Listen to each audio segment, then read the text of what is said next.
A segunda fase é a fase da definição.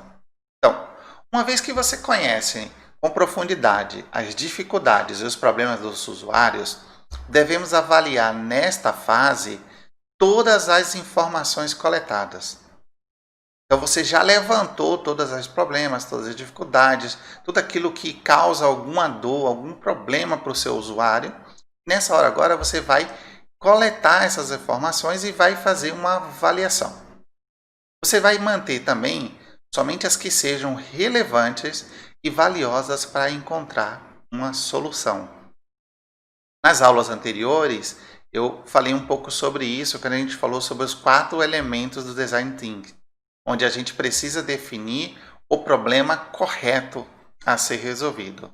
Então, essa fase da definição, ela serve para isso, para que a gente realmente busque o problema que vai trazer alguma vantagem competitiva ou algum valor aí para o nosso cliente ou nosso usuário.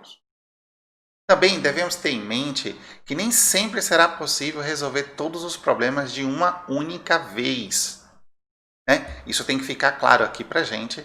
O Design Thinking não é para resolver todos os problemas de uma única vez. Não, a gente vai resolver aquele problema que seria mais importante, que está dando mais trabalho ali para o nosso cliente, para o nosso usuário. Portanto, você precisa definir um foco específico. Em qual problema vocês vão atuar ou precisamos atuar para poder criar uma solução, ok? E aí sim, você apresentar aí qual seria a solução definitiva ou caminhar rumo à solução definitiva. Nesse momento, temos alguns objetivos na fase da definição. Por exemplo, criar histórias de usuários.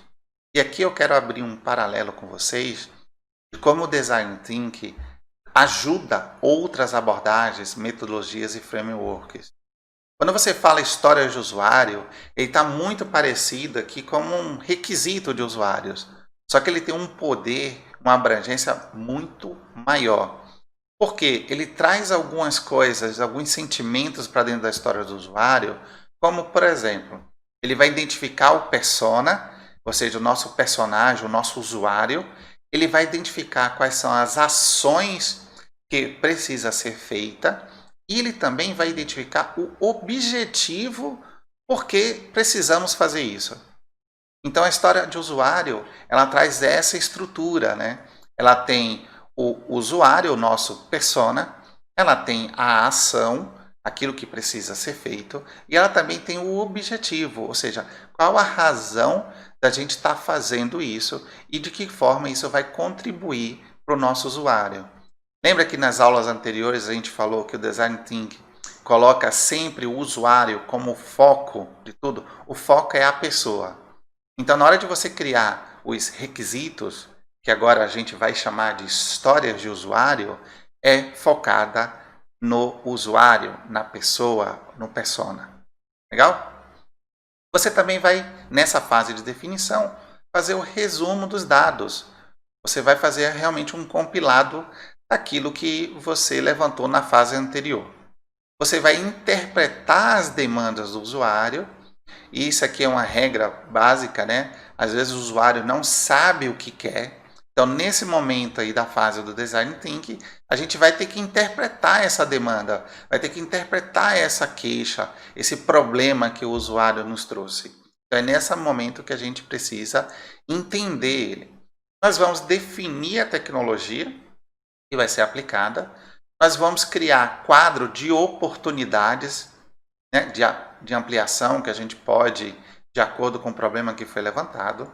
Vamos definir o escopo do trabalho, o escopo da onde a gente vai seguir. Lembra que eu te falei de a gente seguir o rumo, né? O rumo para atingir a solução definitiva, ou seja, a solução que atenda ao problema do nosso usuário. Também vamos fazer o nosso ponto de vista e definir o problema. E aqui está um ponto-chave. É no momento da definição que você define qual problema a gente precisa resolver. Enquanto na fase da empatia, eu vou me colocar à disposição do meu usuário, do meu persona, para entender o problema dele, no momento da definição, eu vou escolher qual é o melhor problema que eu posso resolver ou que eu posso atacar. E também temos aqui algumas perguntas que ao final dessa fase a gente precisa responder. Bem, o que querem os usuários? Então, lá no mapa da empatia, lá na empatia, na fase da empatia, a gente identificou quais eram esses usuários. Aqui, na fase da definição, a gente vai dizer o que esses usuários querem. O que podemos construir com base no desejo desses usuários e como devemos interpretar esses desejos.